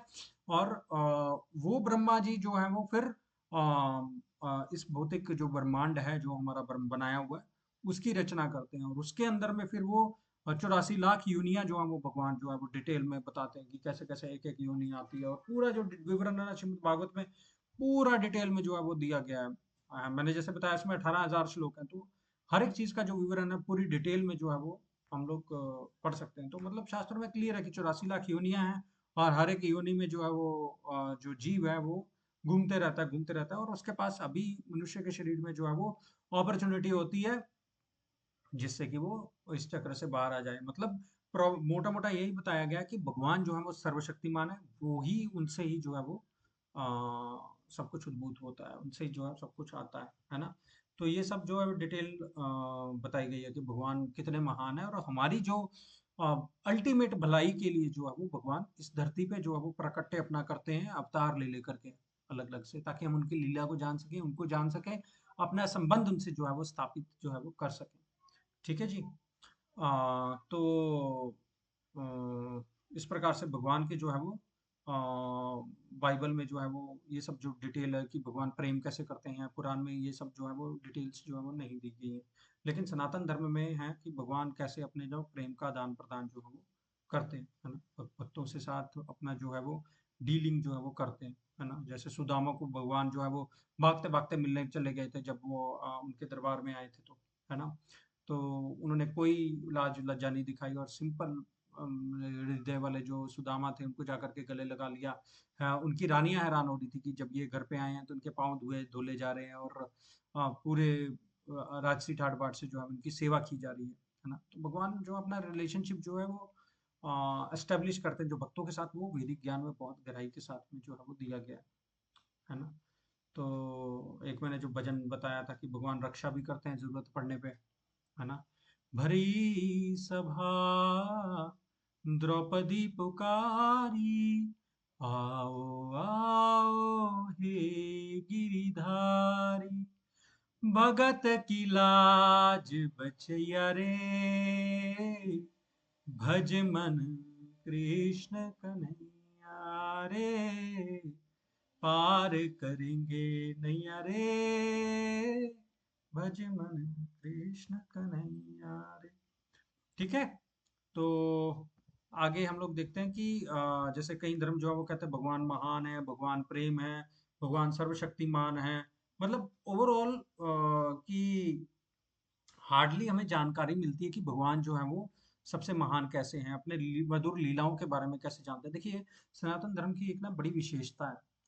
बाकी धर्मों में जो है ना वो भगवान की जो है वो उनकी ओमनी प्रेजेंस, ओमनी पोटेंस और उनकी जो भी स्ट्रेंथ है, जो शक्ति है वो बताई गई है। उनकी जो है वो पब्लिक लाइफ जो है बेसिकली वो बताई गई है। बट सनातन धर्म में भगवान की जो अपनी प्राइवेट लाइफ है, पर्सनल लाइफ है, उसके बारे में भी जो है वो डिटेल में विवरण दिया गया है कि भगवान अपने घर में कैसे रहते हैं, राइट। तो ये सब चीज़ें जो है ना, जो गहराई से जो अगर हम देखें तो वैदिक ज्ञान में बहुत डिटेल में मिलती हैं और इससे हमें जो है वो फैसिनेटिंग लगता है, हमें अट्रैक्ट होते हैं भगवान की तरफ कि नहीं, भगवान जो है वो रिश्ता अपना रखते हैं भक्तों के साथ में। ठीक है। तो इस प्रकार से भगवान ने अपनी जो स्ट्रेंथ है वो भी दिखाते हैं अपनी लीला के माध्यम से। जैसे उन्होंने माता यशोदा के मुंह में अपना पूरा का पूरा ब्रह्मांड दिखा दिया था, राइट। तो उसी प्रकार से जो है वो यहाँ पे बताया गया है। हम लोग टाइम पे पीछे चल रहे हैं, सो थोड़ा फास्ट करूंगा अभी। जैसे डिक्शनरी में थोड़ा थोड़ा विवरण दिया गया होता है, पॉकेट डिक्शनरी में सभी वर्ड्स को डिटेल में नहीं बताया गया होता है। बट अगर आप चैम्बर्स डिक्शनरी में जाओ या कैम्ब्रिज की फुल डिक्शनरी में जाओ, एक एक शब्द जितना इंग्लिश शब्दकोश में पूरा डिटेल में विवरण मिलता है। तो वैसे ही जो वेदों में 1 लाख श्लोक हैं उस प्रकार से दिए गए हैं। मतलब हमारे 18 पुराण है, 108 उपनिषद हैं, 4 वेद हैं, है ना, फिर इतिहास है, सब कुछ है, रामायण महाभारत है, इतने इतने शास्त्र हैं। मतलब it's like a super market of the scriptures, right. तो ये सबको अपने अंदर में जो है वो समाहित करते हैं, जो हमारे वैदिक ज्ञान है उतनी गहराई से बताए गए हैं। अभी भगवान के बारे में जो है वो ज्ञान हम लोग प्रभु जी मेरा एक क्वेश्चन है, हाँ जी, मेरा प्रश्न है एक। हरि बोल, आ रही आवाज? हाँ जी, आ रही है। हाँ प्रभु जी, ऐसे है कि धर्म तो बहुत हैं, लेकिन हमने देखा सिर्फ एक हिंदू धर्म और बौद्ध धर्म, ये जो है ना किसी को जबरदस्ती कन्वर्ट नहीं करते। हाँ जी, लेकिन क्रिश्चियन धर्म, मुस्लिम धर्म, ये जो है ना, मतलब बच्चों को हमने देखा, मैंने कि वो कैसे वो करते हैं, छोटे बच्चों को, जो क्रिश्चियन लोग हैं वो चढ़ाई पे बस जो है बंद बंद कर देंगे, फिर अरे वो बोलोगे समझ गया, रामचंद्र की जय, कृष्ण चंद्र की जय, हाँ जी, तो वो जब बोलेंगे बाद में जीसस की जय, तब बस चल पड़ती है। ठीक है। इसी तरह भगवान की मूर्तियां, राम की, कृष्ण की, वो पत्थर की होती हैं, वो डूब जाती हैं, और जीसस की तैरती है। तो वो मतलब ऐसे बच्चों का ब्रेन वॉश करते हैं कि हमारा धर्म अच्छा है, इसमें आओ। फिर वो कन्वर्ट करते हैं। हमारा कितना इलाका पंजाब का जो है ना, उसमें वो क्रिश्चियन धर्म में कन्वर्ट हो चुका है, हाँ और जी। बहुत से जो है। आपका क्वेश्चन मैं समझ गया हूँ। आपका क्वेश्चन हम हाँ, इस चीज़ की डिटेल में नहीं हाँ, जाएंगे। मैं क्वेश्चन आपका समझ गया हूँ। देखिए, कभी भी किसी को भी ज़बरदस्ती आप धर्म परिवर्तन कराते हो और लालच नहीं देते हो। इसको ना एक आप एक समझिए इस हिसाब से कि एक जो पूरा एक पर्वत है बहुत बड़ा, ठीक है? वो पर्वत के शिखर पर भगवान है, ठीक है? और जो पर्वत की जो नीचे बॉटम ऑफ द माउंटेन है, वहाँ पे अलग-अलग धर्मों के लोग अलग-अलग जगह पे हैं, वो बड़े पर्वत के, है ना, बॉटम ऑफ द माउंटेन। तो क्या होता है जब वो कन्वर्ट करते हैं किसी को लालच दे करके, वो क्या कर रहे हैं, they are taking people from one part of the bottom of the mountain to other part of the bottom of the mountain, है ना। आप मतलब पर्वत के जो सबसे नीचे वाला स्थल है, जो तला है उसका, उसको तले से एक जगह से दूसरे तले पे ले जाते हो आप, जबकि पर्पस जो है वो उसको ऊपर चढ़ाना है ना, गहराई में जाना है और भगवान से अपना संबंध स्थापित करके ऊपर जाना है। तो जब भी ऐसी कोई एफर्ट की जाती है वो मतलब जबरदस्ती किसी के साथ करके वो हेल्प नहीं करती किसी को भी। तो हमें भी इन सब चीजों का ध्यान देना चाहिए कि जैसे मैंने अभी बताया, हमारा जो वैदिक ज्ञान है वो बहुत गहन है, बहुत वास्ट है, बहुत it's like a super market. तो इस प्रकार से जो हमें समझना चाहिए कि ये सब जो जबरदस्ती किया जा रहा है वो अल्टीमेटली सोल का जो भगवान से रिश्ता है उसको एस्टेब्लिश करने में बिल्कुल भी हेल्प नहीं करता है ना। वो हम लोग तभी करेंगे जब हम अपने धर्मों का एक दूसरे को सम्मान देते हुए जो हम पालन करेंगे। जबरदस्ती करने से किसी की कोई भी हेल्प जो है वो हम नहीं कर सकते। ठीक है जी, मैं आगे बढ़ूंगा। ठीक है, मिल गया आपको जवाब?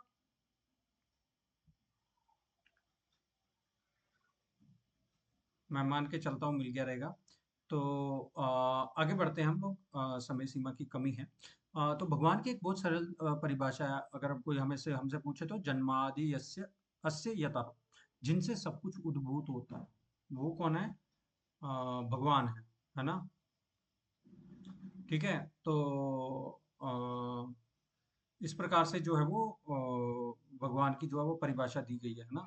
मत्त परतरम नान्यत किंचित अस्ति धनंजय, मयि इदम सर्वम प्रोतम सूत्रे मणिगणा एवं, जैसे भगवद गीता में भगवान बोलते हैं मत्त परतरम नान्यत, मेरे से परे कोई और बड़ा सत्य जो है वो नहीं है। भगवान क्लियरली वहां पे जो है वो एस्टेब्लिश कर रहे हैं। तो ये श्रीमद् भागवत का फर्स्ट श्लोक है, पहले स्कंद के पहले अध्याय का पहला श्लोक जो है वो जन्मादि अस्य यथा बिल्कुल क्लियरली जो है वो एक्सप्लेन करता है कि भगवान जो है वो है सभी चीजों से जो है वो उद्भूत होते हैं। ठीक है। हाँ, अगर अभी आप देखें तो जो जीसस क्राइस्ट है वो खुद को भगवान के पुत्र होने का दावा करते हैं। वो बोलते हैं I am the son of God. वहीं कुरान में जो मोहम्मद है वो खुद को ईश्वर का पैगंबर मैसेंजर बताते हैं, है ना।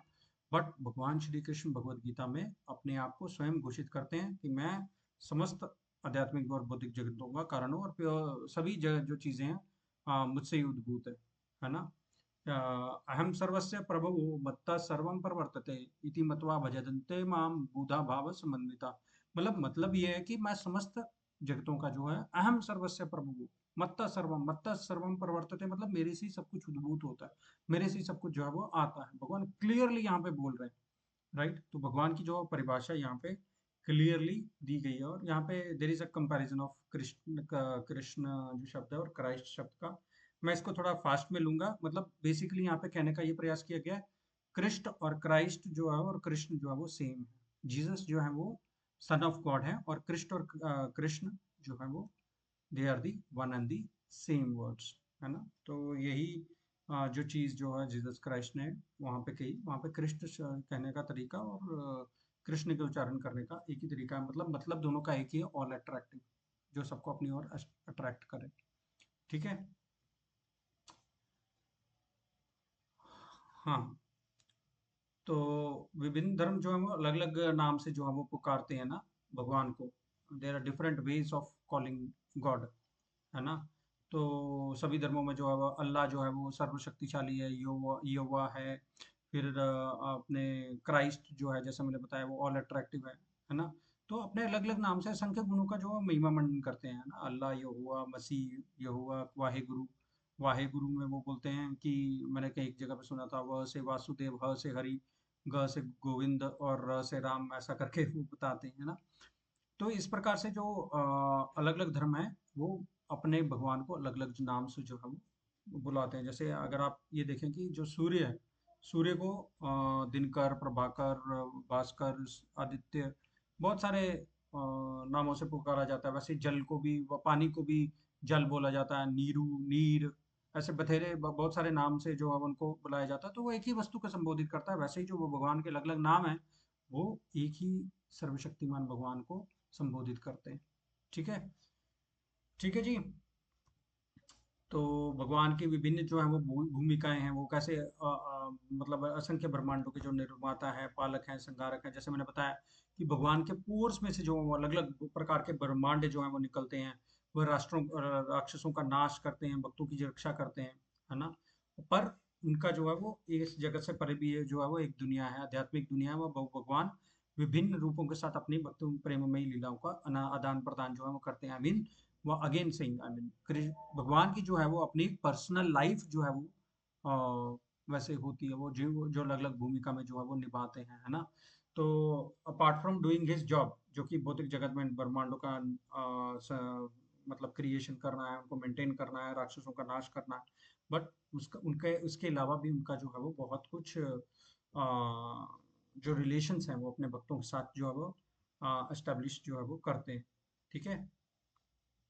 कई जगह पे जो भगवान है, मैं आज थोड़ा सा 5-10 मिनट ऊपर लूंगा, मेरे को ये कंप्लीट करना है। ठीक है। तो I am sorry for that. तो भगवान को बहुत सारे धर्मों में जो है वो न्याय देने वाले बोलते हैं, पुरस्कार देने वाले बोलते हैं, मतलब कि भगवान जो है वो आई मीन ऊपर जगह पे खड़े हैं और वो ये दे रहे हैं, वो दे रहे हैं, दंड दे रहे हैं, आशीर्वाद दे रहे हैं, सब कुछ दे रहे हैं, बट भगवान का जो अपना जो पर्सनल जो लाइफ है वो नहीं डिटेल में नहीं बताया गया। ये चीज़ बहुत इंपॉर्टेंट है। देखिए, भगवान को जब हम लोग प्रेम करने का प्रयास करते हैं, उनकी पूजा करने का प्रयास करते हैं, तो there are 4 stages to that. There are 4 stages. तो पहली स्टेज जो है वो भय भय की रहती है। भय में जैसे बच्चा बोलता है कि मैं पढ़ क्यों रही हूँ कि पापा मारेंगे, है ना, वो भय के कारण जो है वो पढ़ता है ना। तो दंड के डर से जो है वो प्रार्थना करता है। हम बोलते हैं ना कि ये बंदा बड़ा गॉड फीयरिंग है ना, गॉड फीयरिंग इंसान है ये। और उसी प्रकार से बहुत सारे लोग जो अपनी भौतिक इच्छाएं लेकर के भगवान के पास जाते हैं, मेरी प्रमोशन हो जाए, मेरी ऐसे मतलब जॉब लग जाए, मुझे ये चीज़ मिल जाए, मुझे कार चाहिए। भगवान हनुमान जी के पास बोलते हैं, हे मारुति मेरे को मारुति फ्रॉन्क्स दे दो तो ऐसा करके वो अपनी जो इच्छाएं हैं भगवान के जाके आगे प्रार्थना करते हैं उसके उसके लिए, है ना। कई लोग होते हैं जो कर्तव्य के लेवल पे जो है वो भगवान की पूजा करते हैं, मतलब they consider it as a duty कि मुझे भगवान की पूजा करनी है, ये मेरा कर्तव्य है, मेरा ड्यूटी है ना। बट सबसे ऊपर है भगवान से प्रेम करना, भगवान से अपना प्रेम संबंध स्थापित करना। देखिए, ड्यूटी और प्रेम में एक अंतर है। ड्यूटी करने वाला अपना काम करता रहेगा रोज बरोज, बट जो प्रेम करता है ना वो भगवान के लिए he will go the extra mile. Duty वाला अपना रोज ड्यूटी मंदिर जाना वापस आना, मंदिर जाना वापस जाना, बट जो प्रेम करेगा ना वो एक्स्ट्रा माइल जाने का प्रयास करेगा, वो थोड़ा और भगवान के लिए मैं समर्पण कैसे करूं, भगवान से अपना संबंध कैसे स्थापित करूं, और लाइफ में कौन सी चीजें हैं जिससे मैं भगवान से अपना कनेक्ट और डीपली बिठा सकता हूँ। तो ये सब जो है वो प्रेम के लेवल पे जो है वो करेगा। So that is the highest level. और यही हमारे धर्मशास्त्र जो है वो हमें दिखाते हैं कि भय से नहीं, इच्छा से नहीं, कर्तव्य से नहीं, बट बल्कि प्रेम संबंध स्थापित करके हम लोग जो है वो अपना भगवान से रिलेशन बना लेंगे, तो our life will be successful and that is the purpose of our life, है ना। तो भगवान का नाम जो हम जब जब करते हैं, भगवान को भोग लगाते हैं, भगवान की आरती करते हैं, उनकी ड्रेसिंग करते हैं, ये सब कुछ हम भगवान के लिए इसलिए करते हैं कि हमारा हमसे प्रेम स्थापित जो है वो हो जाए। ठीक है जी। मैं आगे बढ़ूंगा क्विकली। लास्ट है ये, हम श्रील प्रभुपाद के बारे में जानेंगे। देखिए, श्रील प्रभुपाद जो है वो आध्यात्मिक दुनिया के राजदूत हुए। उन्होंने 1922 में, जब वो 26 वर्ष के थे, 1896 का बर्थ है उनका, वो पहली बार अपने गुरु महाराज से मिले थे। और पहली बार उन्होंने अपने गुरु महाराज से मिले, श्रील भक्ति सिद्धांत सरस्वती ठाकुर। वहाँ पे उन्होंने, वो गांधीवादी विचारधारा से बहुत प्रभावित थे और उस वक़्त वो स्वतंत्रता आंदोलन में बड़े बढ़-चढ़ के भाग ले रहे थे। तो उनके आध्यात्मिक गुरु से वो मिले, तो उन्होंने कहा कि भई आप एक यंग जो मैन हो, आपकी इंग्लिश भी बहुत अच्छी है, आप पढ़े-लिखे हो, आप विदेश में जाके जो है वो भक्ति का प्रचार करो। तो उन्होंने बोला कि नहीं, नहीं, भारत को आज़ादी दिलाना बड़ा इम्पोर्टेंट है। तो बोले आज़ादी जो है वो मिल जाएगी, इवेंचुअली मिल जाएगी, पर लोगों के हृदय में जो बंदिश है या जो परतंत्रता है इस भौतिक जगत को लेकर के, उससे हमें आज़ादी दिलाना ज़्यादा ज़रूरी है। लोग पढ़ लिख जाएँगे, बढ़ जाएँगे आगे, पर मन में फिर भी मलिनता रहेगी, है ना? लोग फिर भी जो है वो गलत कार्य जो है वो करते रहेंगे, पढ़ने लिखने के बावजूद भी, आज़ादी मिलने के बावजूद भी। तो ये जो आध्यात्मिक परतंत्रता है, माया से जो हम लोग पथभ्रष्ट हो गए हैं अपने लाइफ के पर्पस से, इसको पटरी पे लाना बड़ा ज़रूरी है। तभी समाज में जो है ना सच्ची शांति आएगी, सच्चा सुख आएगा, लोगों के हृदय प्रसन्न रहेंगे, संतुष्ट रहेंगे लोग। ये सबसे ज़्यादा ज़रूरी है। तो अपना रिलेशन जो है भगवान के साथ बनाना सबसे ज़्यादा ज़रूरी है। तो प्रभुपाद जी बोले कि तब I was kind of defeated with from my Guru.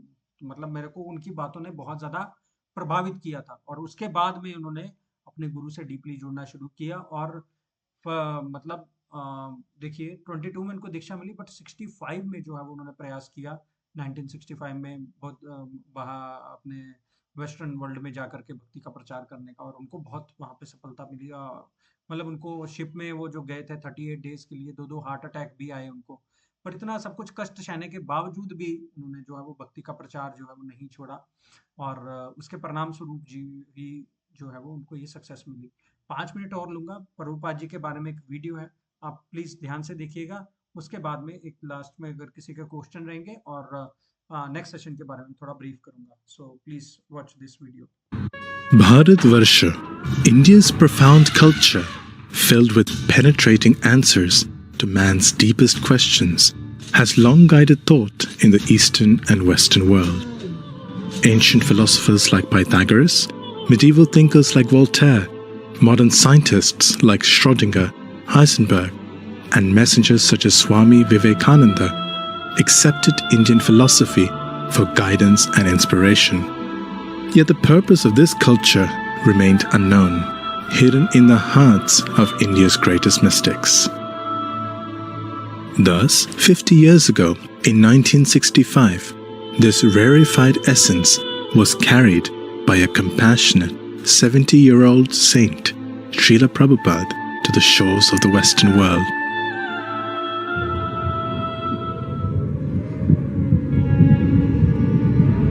Embarking on this difficult transatlantic voyage, experiencing 2 heart attacks on his 38 days aboard. The pain was so severe. I was attacked by heart attack while on the sea twice. This embodiment of India's sacred teachings set out alone with an impossible wish to spark a revolution of the individual heart, to fill it with purpose in a world of uncertainty, with joy in times of difficulty on an international scale. This gift was the teachings of Bhagavad Gita as it has been practiced for millennia, as it is, along with its original Vedic Krishna conscious culture. By his character and his compassion, Srila Prabhupada's systematic and scientific presentation of Krishna consciousness penetrated the very hearts of all those who heard him. In America, in September 1965, my mission is to preach the philosophy of Lord Chaitanya, chanting Hare Krishna, Krishna Krishna, Hare Hare, Hare Rama, Rama Rama, Hare Hare. And within a mere 3 years of his arrival, a genuinely international society, ISKCON, manifested, globally inspiring teachings of Indian A. Arts, such as painting, music, instruments, and exhibitions. B. Books, particularly his magnum opus, the literary and intellectual jewel, Srimad Bhagavatam. C. Cuisine, the entire suite of exotic Indian vegetarian preparations, mastered by generations of cooks and enthusiastically embraced by boys and girls over the standard cow flesh, alcohol, drugs, coffee, tea, and even the onion and garlic. D. Dressing, men with dhoti kurta, women in saris, all with tilak. E. Etiquettes, respect to elders, the saintly, and to God. F. Following the cultural pathway, Sanskriti, for example, introducing the sanctity of Vedic marriage with all its duty and its commitment. G. A God-centric program establishing a personal relationship with the Lord in the form of exquisite deity worship, performed communally with kirtan, distribution of Mahaprasad, and worship. H. A healthy lifestyle with regulation such as rising early in the morning and pure habits such as bathing upon rising. I. Indian ethics, establishing the value from scriptures such as Ramayana and Mahabharata of a life filled with perseverance, tolerance, and humility over personal appearance, education, and wealth. J. Jolly dancing in kirtans to worship the Lord. Srila Prabhupada's teachings were centered on the essence of India's wisdom, that the constant chanting of the Hare Krishna Mahamantra, or as he called it, the great chant for deliverance, was capable of revolutionizing the world. If you kindly become Krishna conscious and chant and dance in ecstasy, emotional love of God, the whole world will follow you and it will be Vaikuntha. There will be no more trouble. Thank you very much. His gifts to India included 3 major centers of culture and education in 1. Bombay, the economic capital of India. 2. Vrindavan, India's foremost place of worship. And 3. Sriram Mayapur, ISKCON's international headquarters. Srila Prabhupada's unprecedented achievements have created an imperishable legacy. Their magnitude is understood only in terms of how the world has changed since his arrival on Western shores. Indians are now valued not only for their technical competence, but also for their character, their holistic culture, and their loving devotion to the Lord. Today, his students form a body of world-class spiritual leaders to carry on Bharatvarsha. तो थोड़ा समय की कमी के रहते हैं, मैं पूरा नहीं दिखा पाया, बट ओवरऑल हम लोगों ने प्रभुपाद जी की लाइफ के बारे में अभी जाना, है ना। तो आध्यात्मिक दुनिया के जो राजदूत हैं, उस नाम से ये जाने जाते हैं। भक्ति का उन्होंने बहुत प्रचार किया, 108 मंदिर जो है वो बनाए, है ना। और दुनिया के 13 बार जो है चक्कर लगाए 1966 से 77 के बीच में। और भक्ति का बहुत ही जो डीप ज्ञान है वो हर जगह पे जो पहुंचाया। और करीब आई थिंक 84 करोड़ जो है वो भी ग्रंथ जो इनके वितरित हो चुके हैं पूरी दुनिया भर में। तो ये इनकी प्रतिभा थी, ये अभूतपूर्व जो है वो व्यक्तित्व के रूप में श्रील प्रभुपाद आए। ठीक है, तो इसी के साथ मैं आज का सेशन जो है वो ख़त्म करता हूँ। सॉरी, आज मैं पूरा थोड़ा डिटेल में लेके जाना चाह रहा था, बट समय सीमा की कमी के रहते हमने इतना ही किया। किसी का कोई प्रश्न है? उससे पहले मैं सिर्फ एक चीज़ बोलूँगा कि आगे आने वाले सेशन में ये सब स्लाइड्स जो और वीडियोस जो है वो आपको कम दिखेंगे, और हम लोग जो है वास्तव में जो भगवत गीता है उसके ऊपर हम अपनी चर्चा शुरू करेंगे। और आने वाले सेशन जो है वो बहुत ही इंटरैक्टिव रहेंगे। तो आप प्लीज़ ये इंश्योर करिएगा कि आप थोड़ा सा मतलब इन्वॉल्व हों इसमें। इस बात की कोई भी फिक्र ना करें कि आप, मैं ये सब जानता हूँ कि आप अपने घर के कामों में व्यस्त रहते हैं या कुछ रहते हैं, बट आप इन्वॉल्व होइए, इसको छोटे से परिवार की तरह मानिए, इन्वॉल्व होइए। और जहाँ तक हो सकता है आप अपने समय निकाल करके इसमें प्रयास करिए कि आप अच्छे से जो है वो हिस्सा ले सकें, और अपना जो समय निकालें और समझने का प्रयास करें भगवत गीता को, है ना। जितना हम लोग अपने एक्सपीरियंसेस को शेयर करेंगे उतना ही हमें ईजी रहेगा इन सब शास्त्रों को समझने के लिए और पढ़ने के लिए। ठीक है जी। बिफोर वी लीव, आज के सेशन के लिए जहाँ पे हमने हर धर्म के बारे में जाना और सिमिलैरिटीज और डिफरेंस और गहराई से ये देखने का प्रयास किया कि जो सनातन धर्म है उसकी क्या महानता है ना। इसमें इसके लिए किसी का कोई प्रश्न है इसके ऊपर?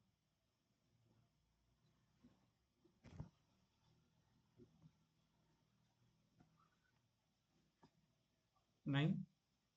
ठीक है, तो मेरी आप एक रिक्वेस्ट ज़रूर मानिएगा, भगवत गीता आप अपने पास लेकर के रखिए अगले सेशंस के लिए, ताकि हम उसको अच्छे से समझ करके पढ़ के और आगे बढ़ सकें। बिल्कुल हम लोग 2 चीज़ों पे फोकस करेंगे, one is the technicality, other is the practicality. तो गीता की टेक्निकलिटी को हम लोग समझने का प्रयास करेंगे कि श्लोकों के माध्यम से हमें क्या बताया जा रहा है टेक्निकली, और प्रैक्टिकली श्लोकों से हम लोग अपने जीवन में क्या उतार सकते हैं, ये अपने जीवन में हम लोग क्या सीख सकते हैं, अपने जीवन में क्या उतार सकते हैं, और इससे हमारे जीवन में क्या बदलाव आएगा। दोनों चीज़ों पे हमें फोकस करना है कि भगवत गीता का तत्व ज्ञान क्या है और उस तत्व ज्ञान का इम्प्लीमेंटेशन हमारी लाइफ में क्या है। ठीक है जी। I will ask one question भैया। भैया जैसे मान लो हमारे आपने अभी गुरुजी के बारे में बताया, श्रीला प्रभुपाद जी के बारे में, तो हमें अपनी लाइफ में कौन सी गुरुजी का मतलब वो करना चाहिए कि मतलब हम अपने गुरु की पहचान कैसे करें, कैसे आइडेंटिफाई करेंगे उनको कि हमें इनको अपना गुरु मानना चाहिए? देखिए, आपको पहले 2 लेवल पे होती है ये। गुरु जो है वो शिष्य को अपनाता है, बट उसके पहले जो है वो शिष्य अपनी सिंसेरिटी से गुरु को प्लीज करता है, राइट। तो शील प्रभुपाद जो है वो ऐसा बोला जाता है कि इज अ प्री एमिनेंट शिक्षा गुरु। हम लोग शील प्रभुपाद से उनके चरणों में प्रार्थना करें कि हमें अपनी सिंसेरिटी के द्वारा हम अपना नाम जप जो है वो प्रॉपरली करें, हम अपनी लाइफ में जो है वो एक ऐसा जीवन जिए जिससे मतलब वो देखेंगे कि आई मीन हमारे जीवन में हम लोग सिंसेरिटी से प्रयास कर रहे हैं उनकी बुक्स को समझने का, उनको पढ़ने का। अपने आप अंदर से आपको प्रेरणा आएगी। एंड मेरे को खुद को अपनी लाइफ में भी ऐसा एक्सपीरियंस है। आपको खुद को समझ में आ जाता है कि आपके गुरु कौन होंगे और आप उनकी पहचान जो है वो कैसे कर सकते हैं। हमारे यहाँ पे आज कॉल में मृदुल प्रभु हैं जो कि दीक्षा उनका हो गया है, महाभागवत प्रभु हैं वो, तो मेरे साथ ऑफिस में ही जाते हैं। तो उनका भी 2 हफ्ते पहले ही दीक्षा हुआ है। तो उसी प्रकार से अगर हम लोग अपनी सिंसेरिटी के साथ अपने जो भक्ति के नियम हैं उनका पालन करते चलेंगे, अपने आप आपको हृदय से समझ में आ जाएगा कि मेरे गुरु कौन होने वाले हैं। उसमें आपको कोई भी दिक्कत नहीं आएगी। हमें अपना फर्ज निभाना है। भगवान बोलते हैं ददामी बुद्धि योगम तम, है ना? तेषां भैया च तत्। हाँ जी। जैसे हम लोग पूजा किसी और भगवान की करते हैं, देन गुरु कोई और मान लेते हैं, उसका क्या ही भाव रहता है? कि जैसे आपने बड़े सारे लोग देखे हैं कि मानते ही भगवान किसी और भगवान को, लेकिन वो जाते मतलब किसी और गुरु की शरण में है। ऐसा देखिए, गीता ऐसा बोलते हैं कि व्यवसायत्मिका बुद्धि एकेह कुरु नंदना। अगर आपने किसी को गुरु माना है ना, तो उसमें क्या होता है, गुरु जो है वो एक प्रण लेते हैं। आप भी प्रण लेते हो गुरु के सामने, ये जो 4 अधर्म के स्तंभ हैं मैं इनको छोड़ दूंगा, राइट? ये आप गुरु के सामने एक प्रण लेते हो, प्रतिज्ञा लेते हो। और गुरु जो आपकी गारंटी लेते हैं कि मैं आपको जन्म मृत्यु के चक्कर से निकालूंगा। फिर अगर आपने अपना गुरु से संबंध जितना गहरा किया, तो वो ये चीज उतनी कंफर्म होती जाएगी। बट अगर आपने ऊपर ऊपर सतह पर ही रहे और अगर आपने सरफेस पे ही माना, तो फिर वो आपको रिजल्ट भी जो है वो बहुत ज्यादा मिलता नहीं है, राइट? तो ये 2 वे रिलेशनशिप है। हमें अपनी सिंसेरिटी से गुरु को प्लीज करना है और गुरु अपनी जो है आध्यात्मिक शक्ति के द्वारा हमें इस भौतिक जगत से जो है वो जन्म मृत्यु के चक्कर से जो है वो मुक्ति देते हैं। एंड दिस इज गारंटेड, आपको अपनी लाइफ में जरूर महसूस होगा। तो एक ही रास्ता अपनाइए, आप बस चलते चलिए। अगर आपको ये मार्ग जो है ना वो अच्छा लग रहा है, तो देन कीप ऑन गोइंग। आपको अपने आप आपकी रियलाइजेशन डीप आएंगी, बिकॉज जो शास्त्र है ना उसके आधार पे हम लोग जो है वो सब डिस्कस कर रहे हैं। हमने अपने मन से कुछ नहीं बनाया। और जो बेसिक परंपरा चलती आई है, जैसे मैंने बोला सनातन धर्म की जो परंपरा चलती आई है बहुत लंबे समय से, वो ही कंटिन्यू हो रही है अभी, है ना? तो जो अर्जुन को फायदा मिला था भगवान से सुन के, सेम फायदा हमें ये गीता पढ़ के मिलने वाला है। So let us be sincere and over the time we will realise. जो लोग नहीं कर पा रहे हैं, हम लोग उनके बारे में कुछ कह नहीं सकते, बट हमें सही नॉलेज होनी चाहिए कि भाई हमें ये रास्ता मिला है, हमें जो गुरु मिले हैं हम उनको सिंसियरली फॉलो करें। जो वो कहना चाह रहे हैं, हमें जिंदगी में फॉलो कराना चाह रहे हैं, हम उसको सिंसियरली फॉलो करें और अपने आप जो है वो लाइफ का जो पर्पस है we will be able to achieve that. ठीक है जी? थैंक यू भैया। ठीक है ना? तो इस प्रकार से हमें ये जो पाथ लिया है हमने, इस पे आगे बढ़ते जाना है, हमें डिविएट नहीं होना।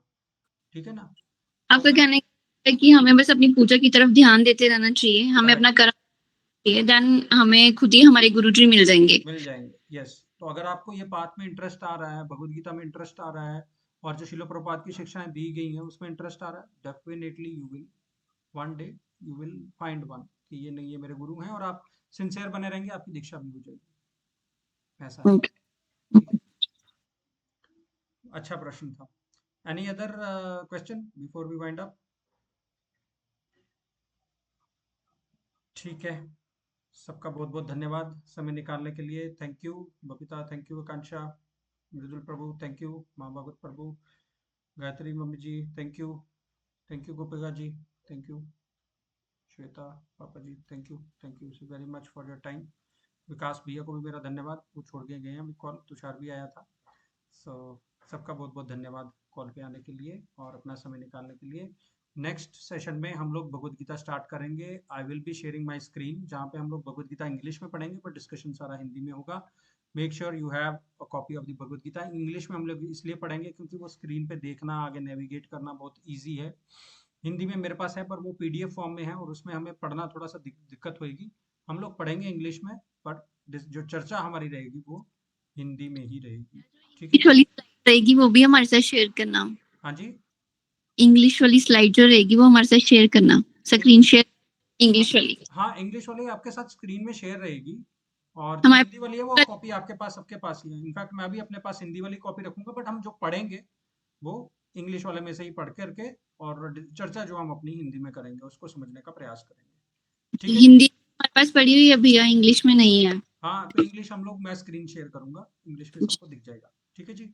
ओके, थैंक यू भैया। ओके जी, बहुत बहुत धन्यवाद। हरे कृष्णा कृष्णा कृष्णा हरे हरे, हरे राम राम राम हरे हरे। श्रील हरे कृष्ण। प्रभुपाद की जय। Thank you.